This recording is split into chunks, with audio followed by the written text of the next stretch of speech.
నమస్తే, welcome to Meta news. ముందుగా ఈ వీడియోని లైక్ చేయండి, షేర్ చేయండి.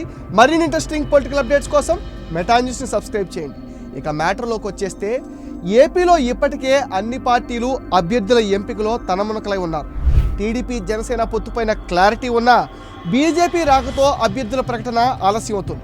మరోవైపు అధికారంలో ఉన్న వైసీపీ ఇప్పటికే 7 లిస్టులతో అభ్యర్థులను ప్రకటించేసేసరికి పార్టీలో అసంతృప్తుల జ్వాలలు ఎగసిపడుతున్నాయి.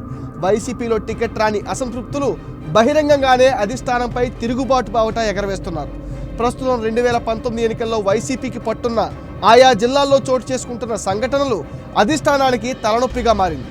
కొన్ని జిల్లాల్లో సమన్వయం చేసుకునేందుకు సీఎం జగనే స్వయంగా రంగంలోకి దిగినా పార్టీ అభ్యర్థులు వినడం లేదు. వైసీపీని వీడి టీడీపీలోకి జంప్ అయ్యేందుకు సిద్ధమయ్యారు. ముఖ్యంగా గుంటూరు, ప్రకాశం, నెల్లూరు జిల్లాల్లో మార్పులు చేర్పులు వైసీపీకి భారీ నష్టం కలిగించేలా ఉన్నాయని దిగువ స్థాయి నేతలు గగ్గోలు పెడుతున్నారు.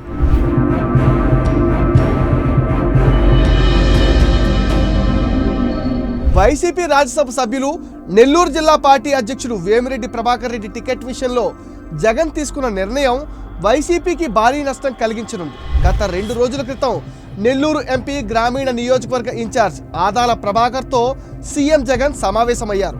ఆ సందర్భంగా కూడా వేమిరెడ్డి వ్యవహారమే చర్చకు వచ్చినట్టు తెలుస్తుంది.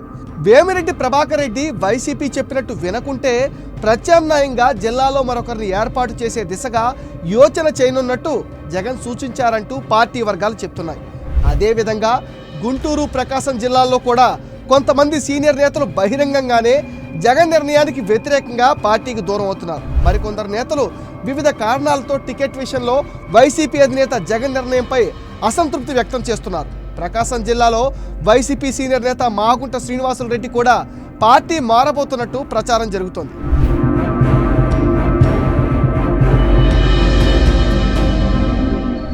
ఎన్నికలకు సమయం తక్కువ ఉన్న నేపథ్యంలో వైసీపీలో రాజకీయ సమీకరణాలు రోజు రోజుకి మలుపు తిరుగుతున్నాయి.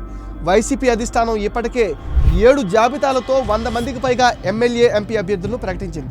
టికెట్ రాని సిట్టింగులతో అంతర్గత చర్చలు జరుపుతున్నా వారు ససేమేరా అంటున్నారట. ప్రత్యామ్నాయ అవకాశాలు వెతుక్కుంటున్నారట. ఇప్పటికే వైసీపీ నుంచి టికెట్ కోరుతూ లేని పక్షంలో టీడీపీ, జనసేనలో చేరుతున్నారు. వైసీపీలో పనిచేయమంటున్న నేతలను బుజ్జగించేందుకు రీజనల్ కోఆర్డినేటర్లను పంపించినా లాభం లేదని అంటున్నారు.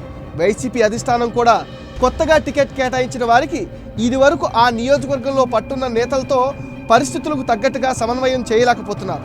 స్వయంగా జగన్ రంగంలోకి దిగినా జరగాల్సిన తప్పిదం జరిగిపోయిందని వైసీపీ పార్టీ వర్గాలే విశ్లేషించడం గమనార్హం.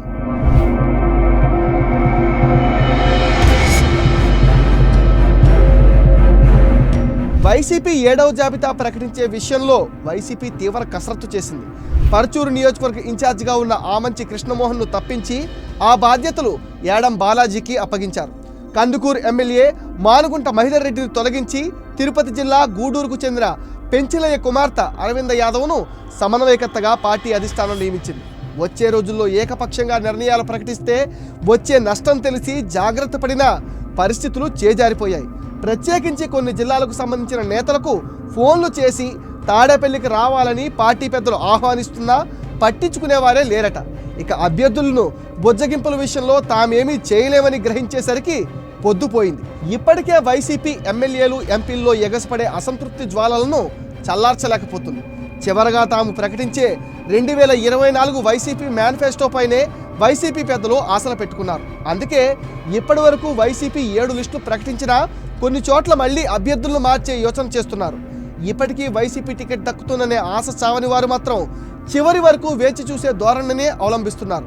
ఇదే మెటా న్యూస్ అప్డేట్. ఈ వీడియోని తప్పకుండా లైక్ చేయండి, షేర్ చేయండి. మరిన్ని ఇంట్రెస్టింగ్ పొలిటికల్ అప్డేట్స్ కోసం మెటా న్యూస్ని సబ్స్క్రైబ్ చేయండి. మీ విలువైన ఒపీనియన్ని కామెంట్ సెక్షన్లో పోస్ట్ చేయడం మర్చిపోద్దు. Please subscribe to Meta news.